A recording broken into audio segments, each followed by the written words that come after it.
সৌভাগ্য কিভাবে হলো নারদ মুনি সম্বন্ধে আলোচনা করছি। এই কামদ একাদশীর এই মহান অনুষ্ঠানে মহামুনি নারদের কথা আলোচনা করছে। আপনারা শ্রবণ করুন।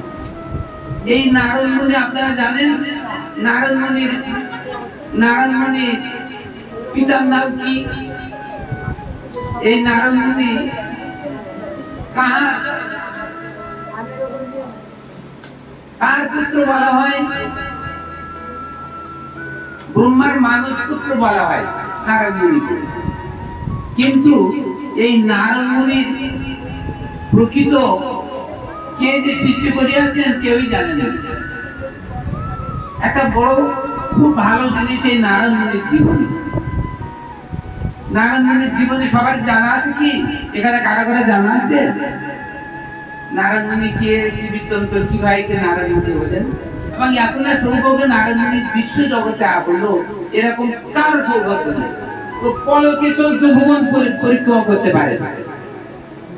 এই সপ্ত পাতাল সপ্ত উপরে এই 14 ভুবন নারদ মুনি মুহূর্তের মধ্যে পরিক্রমা করতে পারে এবং নারদ মুনি যেতে পারেন এমন কোনো জায়গা নাই। নারদ মুনির কোনো শত্রু নাই। নারদ মুনি যক্ষ রক্ষ কিন্নর দানব দৈত্য যা কিছু জগতে আছে সবার কাছে যেতে পারে। নারদ মুনি সবার কাছে প্রাধান্য, সবাই ভালোবাসে। তাই নারদ মুনি আপনার সৌভাগ্য কিভাবে হলো? এই নারদ মুনির কথাটা শুনতে আপনার তো ভালো লাগবে, বলুন তো ভালো লাগবে কিনা? নাম কি এবং নারদ মুনি কার গর্ভ হয়েছিলেন, নারদ মুনির কি সমস্যা আপনারা শ্রবণ করুন। এই নারদ মহামুনি ওনার মাতা একজন শূদ্রাণীর গর্ভজাত নারদ মুনি। এই শূদ্রাণী আপনারা লোমশ মুনি নামে মহামুনির কথা শ্রবণ করিয়াছেন। লোমশ মুনি আমার মেয়েরা তো সবাই জানে লোমশ মুনির কথা। লোমশ মুনির কথা সব বলতে পারো তোমরা? লোমশ মুনি কেমন ছিলেন কি? কৃষ্ণচন্দ্র অর্জুনকে যে লোমশ মুনির কাছে নিয়ে গেলেন, বহু দীর্ঘদিন তার জীবন লোমশ মুনি তার নাম। সত্যযুগে দাফার করে চারিদিকে এক দিগ্যযুগ হয় আর এক এক দিগ্যযুগে লোমশ মুনির একটা করে লোম খসে যায়। এত বড় দীর্ঘ প্রাণী, এত বড় দীর্ঘজীবী সেই লোমশ মুনি, আর তার সমস্ত অঙ্গ প্রত্যঙ্গ সব লোমে পরিপূর্ণ। তাহলে কত না যুগ কত না কাল তিনি বাঁচবেন। সমস্ত দেহ যেদিন লোম শূন্য হইবে সেদিন লোমশ মুনির মৃত্যু হইবে। তাহলে সত্য চেতা দাফার করে 4 যুগ আর দীর্ঘযুগ হয়। তাহলে একটা দীর্ঘযুগে একটা পশম ভাগ সমস্ত পশম গায়ে ভর্তি দিয়েছে। তাই যখন কৃষ্ণচন্দ্র দাফার থেকে অর্জুনকে নিয়ে গেলে তখন এই বামাতে একটা টাকা পরিমাণ মাত্র পশম খসেছে আর সব গায়ে পশম ভর্তি। তাহলে কতদিন বাঁচে? ওই লোমশ মুনি সাধন করেন। এই শূদ্রাণী মেয়েটা ওই লোমশ মুনির সেবা করতে থাকে।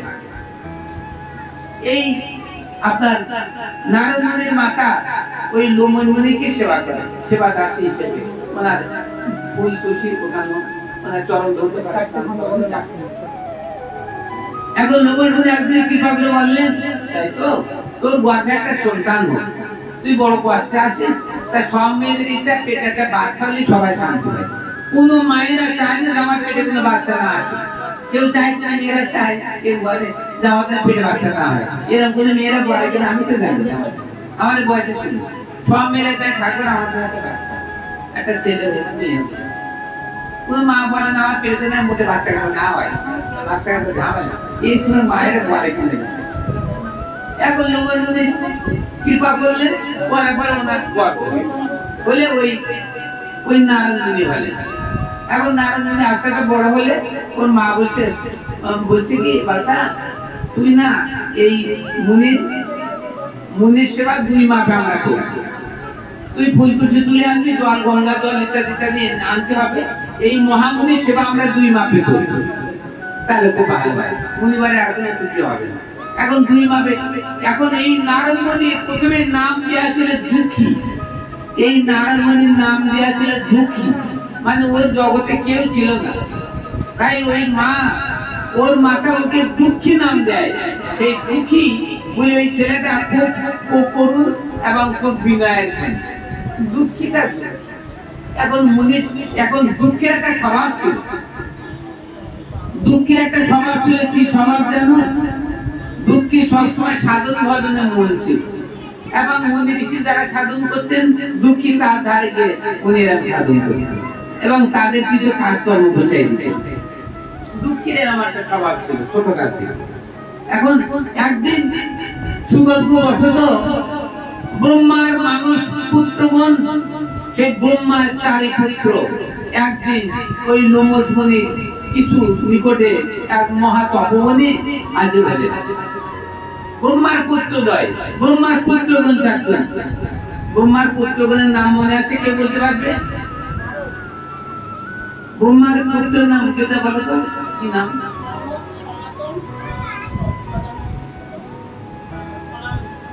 সনক। তাহলে 1 নম্বর কে? সনক। সনক, তারপরে সনাতন। সনক, সনাতন, সনন্দ আর সনত কুমার। এই 4 জন ব্রহ্মার মানুষ করতো। মনে থাকে না সবাই?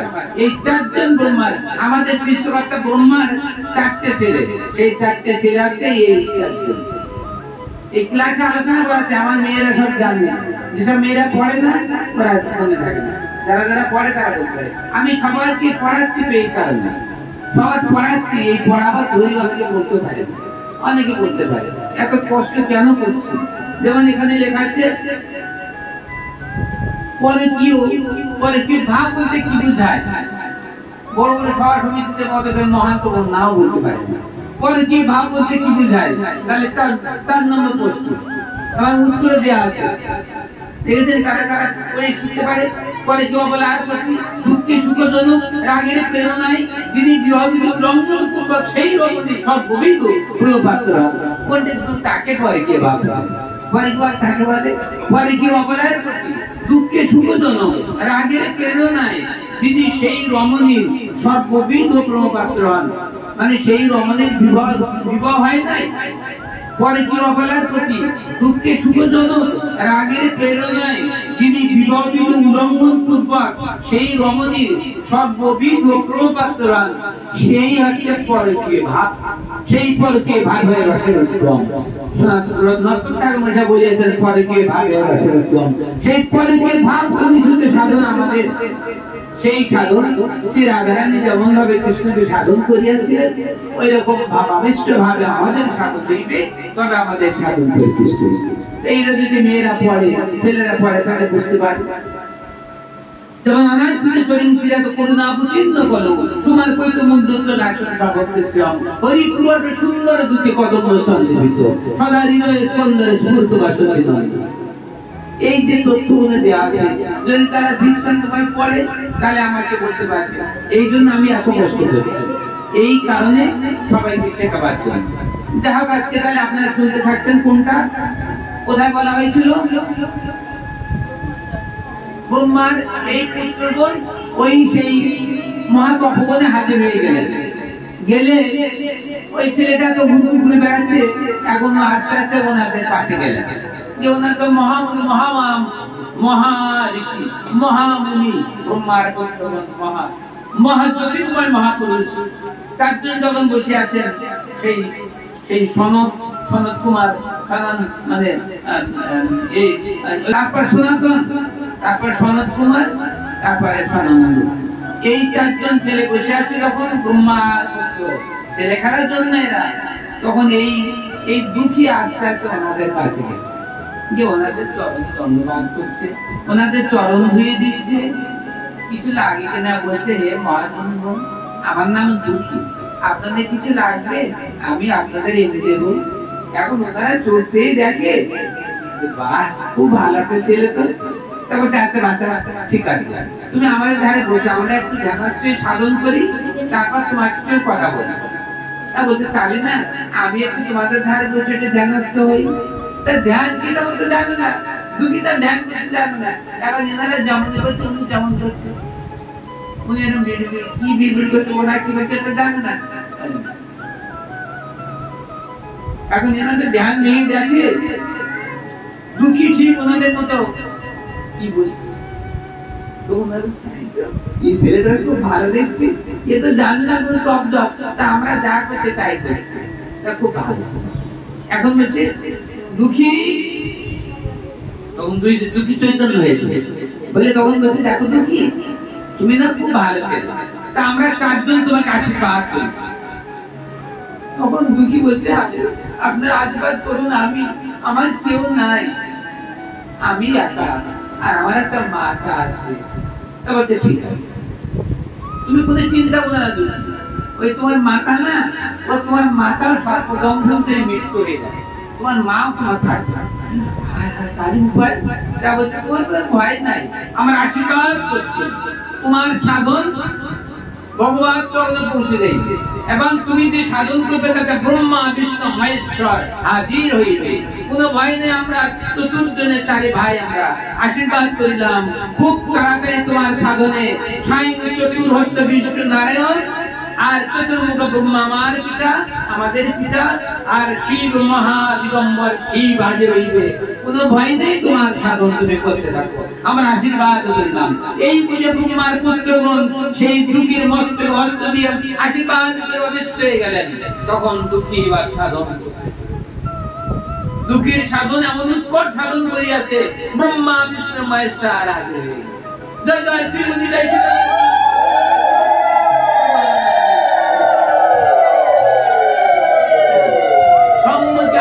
নারায়ণ, শঙ্খ চক্র কথা বলতে বনমালা ধারী নারায়ণ। ও দুঃখী তুমি সাধন করছো, সে দেখো ব্রহ্মা, ও দুঃখী আমি ব্রহ্মা আসে আছি, তোমার সাধন সিদ্ধ হয়েছে, আমি তোমাকে আশীর্বাদ করে দিতেছি। এদিনে সংসারে 14 ভুবন তোমার ভ্রমণের জায়গা হইবে, 14 ভুবন তুমি মুহূর্তের মধ্যে পলকের 14 ভুবন পরিক্রমা করতে পারবে। তোমার নাম জগৎবাসী নিলে তার ধর্ম হইবে, তোমার নাম হইবে নারদ, তুমি ভগবান কৃষ্ণের মহা ভক্ত হইবে, আর প্রভুকে সাক্ষাৎ আসিয়াছে। তা আমি আশীর্বাদ, আমি ব্রহ্মা আশীর্বাদ করিতেছি, তোমার সমস্ত চারিতে সব তোমার কণ্ঠস্থ হইবে। বলার সঙ্গে সঙ্গে ওদিকে সরস্বতী এসে হাজির হয়েছে। সরস্বতী বলে, ও দুঃখী আমি সরস্বতী, তোমার কোনো ভয় নাই, আমার এই বিনা যন্ত্র তোমাকে দান করিব। এই বিনা যন্ত্র ধারে তুমি নারদ মুনি এবং বিশ্ব ব্রহ্মাণ্ড তুমি প্রভুর গুণগান করবে, এবং বিশ্ব ব্রহ্মাণ্ড তোমার সবাই ভালোবাসবে, কেউ তোমার আর দুঃখী বলবে না, সবাই তোমার মহামুনি মহাপ্রতিময় মহাপুরুষ বলবে। এবার শিব বলে, দুঃখী ভয় নাই তোমার, আমি দেবাদিদেব মহাদেব, আমার গলে যে মালা আছে দেখছে না, এই মালা আমি তোমাকে দান করব। এই বলে ওই মালা খুলিয়া দুঃখীর গলদেশে শিব দিয়ে দিলেন, আর বলে আজ থেকে মহাযোগী শ্রেষ্ঠ তুমি নারদ মুনি হইবে, তোমার কোনো ভয় নাই, আমি শিব তোমাকে আশীর্বাদ করতেছি। এবার প্রভু নারায়ণ বলছে, ও দুঃখী আজ থেকে তোমার নাম হইল ভক্তবর। ব্রহ্মা দিয়েছে নারদ, আর আমি দিলাম তোমার ভক্তোত্তম ভক্ত শ্রেষ্ঠ ভক্তবর নারদ মুনি।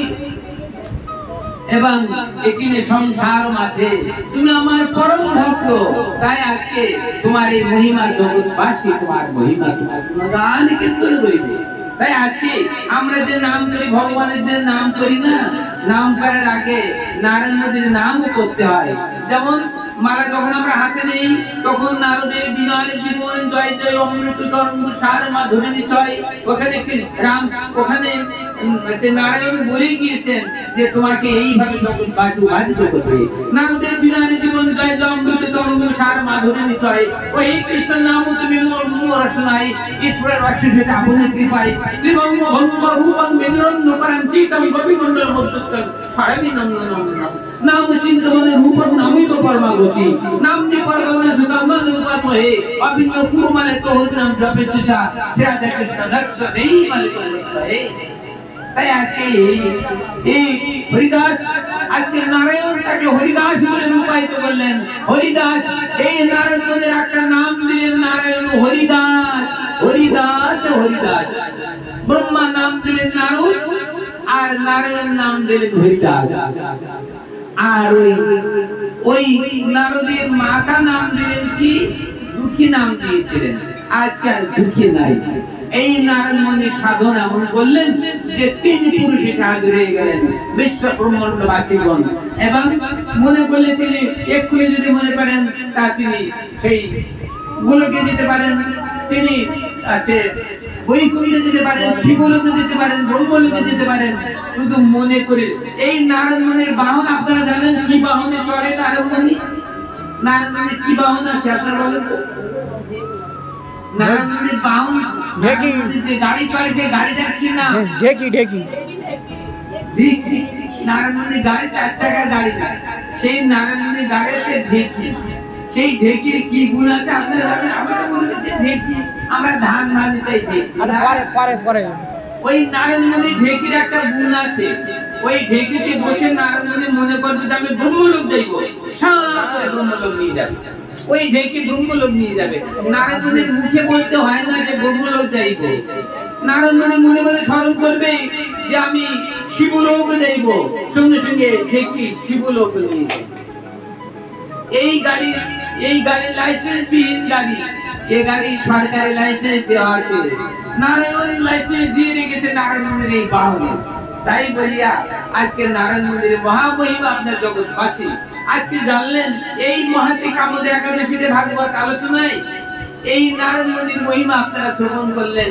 এই মহামুনি নারদের নাম না করলে আমাদের কৃষ্ণ নাম মনে আসে না। তাই আজকে সেই যে আমাদের যে সরস্বতী দেবী তার বিনা যন্ত্র নারায়ণ মন্দিরকে দিলেন আর বললেন এই বিনা যন্ত্রের তাল তুমি সবসময় দিতে পারবে, আমি সরস্বতী, আমার এই তাল তোমাকে অর্পণ করিলাম।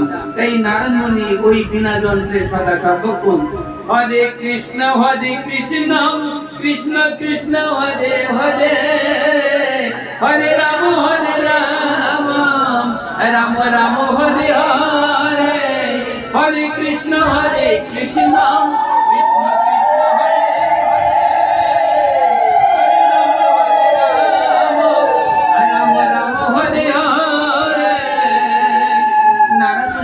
সর্বক্ষণ এই হরে কৃষ্ণ নাম করে বিনা যন্ত্র তাল মান ঠিক করে তিনি বিশ্ব ব্রহ্মাণ্ড পরিক্রমা করেছেন। আজকে এই ভাগবত আলোচনা, আপনারা এখানে শ্রবণ করছেন। এবারে আমার মেয়েরা 7টা 26 হয়েছে। এই মেয়েরা কিছু আমার লিখিত কীর্তন মানে পরিবেশন করতে আপনারা শ্রবণ করুন। তারপরে 7:30 8টা হলে আমি এখানে আরতি দেখিয়ে, যেহেতু আরতি সব উদ্ধার করা আছে, নতুন জায়গা নতুন বিল্ডিং দিয়েছে, যার ফলে আমি এইখানে আজকে এই আরতি কীর্তন এবং হরিবাসর কীর্তনটা পরিবেশন করার চেষ্টা করছি। যদি একটা নতুন বিল্ডিং দিয়েছে, এখন সেটা সম্ভব হবে কিনা, সব ভক্তগণ সে পর্যন্ত থাকতে পারবে কিনা, সে করতে গেলে রাত্রে 9টা বেজে যায়।